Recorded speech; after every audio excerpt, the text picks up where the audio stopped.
Right now, Kevin Rose is saying, I want to go back to L.A. Did you know you could drive around your neighborhood and spy on other people's wireless video cameras? It's such fun. And all it takes is a few parts and a little know-how.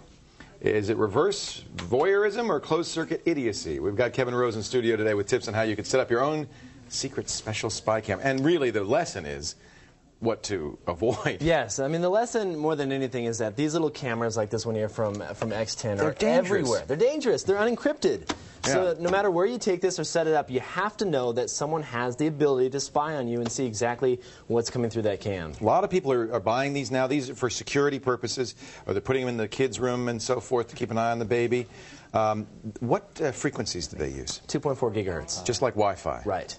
And they send them out pretty good range? Yeah, it's a pretty good range. I mean, I could pick up from inside a home, to give you an example. We're talking 50, 60 yards away, I can pick up a signal. Oh, that's pretty good. Yeah, it's not bad at all. And do you find that more and more people are using these? Yeah, I mean, it depends on which city you go to, but I've tested it out in San Francisco and Los Angeles, and they're just all over the place. I mean, you could drive around, and within 5 to 10 minutes, you'll find at least a couple feeds. You built this for System, which is your new internet television show at systm.org. And is this the receiver that you built? Yes, that's the receiver right there. This is an X10 standard off-the-shelf wireless receiver. And what we did is we took that receiver and we modified it.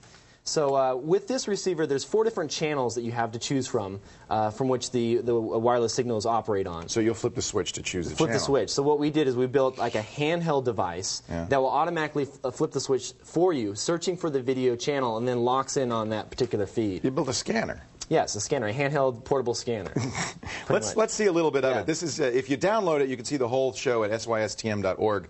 But this is what Kevin's been working on since G4, and this is, I think, really cool. Let's take a look. Yeah, so this is the device right here. Here's the X10 receiver, the battery, the custom circuit that we made. Here's the ups, and obviously the LCD up in the front. Nice. Now, once we close this up, and on the very top here, we have a couple more options. This is for manually switching between the different channels, and this is to turn on automatic switching.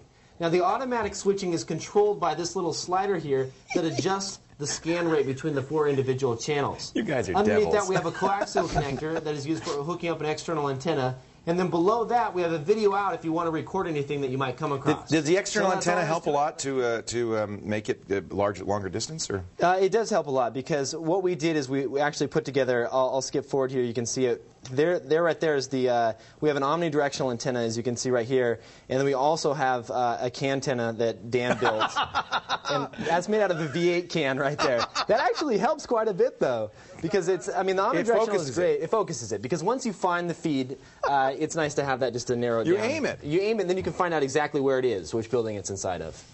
So, yeah, we went around, we drove around, we found a couple different open access points, and more than anything, the purpose of this episode is we really want to let consumers know that there is a danger here. I'm not saying that these cameras are bad, because they're very but be practical. aware, somebody can see what you're doing on the other Especially side. when you're putting them inside your house. Because if you had them outside and they're just a surveillance cam, that's no big deal. But when they're inside the home and they're inside your personal life, you have to be aware that people can actually sniff these out. Do you actually show yourself picking up some signals? Yeah. Were you able to get some signals? I'll give you an example right here.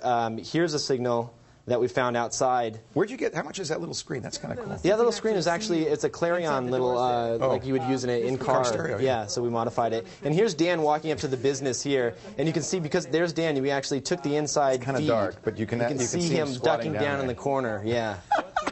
So you can see him peer right in. Now that's a security camera, so it's pointing out, so that would be right. That's okay. Exactly. But it's pretty crazy. It's a fun little device to have, though. What other things are you going to be working on System?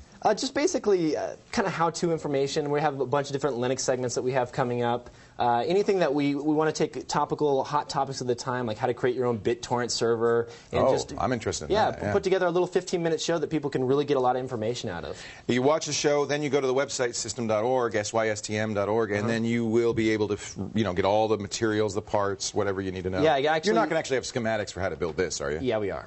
Yeah, we have. So here's an example of the actual. It's legal. It is legal. Here's the circuit right here. You can see the circuit that we designed. We actually give a little demonstration of how to build a custom circuit.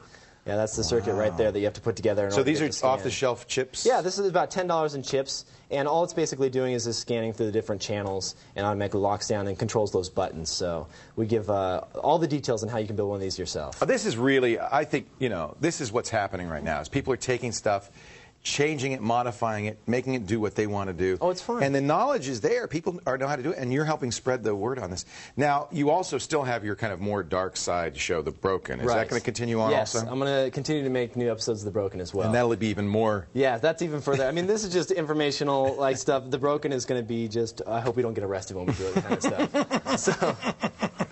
So, that's... Kevin also joins the Twits on our podcast every Sunday afternoon. We record it. We push it out Sunday at midnight. It's This Week in Technology at twit.tv, and that's kind of fun. We do that with all our old Screensavers buddies, Kevin, Patrick Norton, Robert Heron, Yoshi joins us, John C. Dvorak, and it's just a blast. You know what's exciting about this and Twit is you can do anything you want. All on the web. It's all on the web. You distribute it. People who want to hear it can hear it. You can put advertising in this eventually? Eventually, yeah. We're going to have some sponsors. Yeah, because you're putting a lot of work and money into it. Our many thanks to Top Secret Spy, Kevin Rose. If you want to know more about his new TV show online, visit system.org, and our show notes have everything you need to know about war spying. Did you make that up? No, somebody else came up with that. Name, war spying. Good name. Yeah, callforhelptv.com. House hunting got you down? We'll simplify your search on a site where Google Maps collides with Craigslist. It's a delicious mess. No Cheerios and honey involved. We first want to remind you to take our daily quiz question of the day. How many bits are in a byte? Now, if you don't know this one, you haven't been paying attention. Is it 828, 1024, or does it depend on the dog? Get to the website, give us your answer. We'll talk about it. Call for Help continues.